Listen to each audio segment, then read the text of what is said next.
Salam değerli izləyicilər, Lerikdən çox dəhşətli bir müraciətimiz var. Səs yazısını dinləyin və videoda baxın, biləcəksiniz söhbət nədən gedir. Salam, İntiqam müəllim. Lerikdən Soros kənindən İbadov Qədir Balasanoğludur. İntiqam müəllim, bizim evə ilanlar hücum eləyib. Onun anasını öldürmüşük. İcra başçısına da müraciət eləmişik. Yerli icra nümayəndəsinə, yəni hər bir yerə müraciət edirik. Yəni heç bir yerdən kömək yoxdur bizə. Xahiş edirəm, yəni 3 dənə körpəm var, məktəbli körpəm var. Sizdən artıq xahiş edirəm, bunu işıqləndirin, bizə köməklik edin. Nəsə bunun üçün bir tədbir görsünlər də, artıq da xahiş edirəm.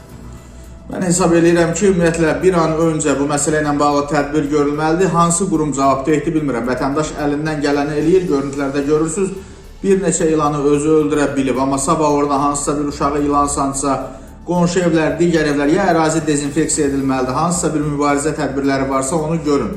Sonradan bir palaz boyda açıqlamanı yayıb mətbuata filana, saytlara o ödənişlə filanla o işə yaramayacaq. Bir an öncə vətəndaşın yanında olmaq lazımdır.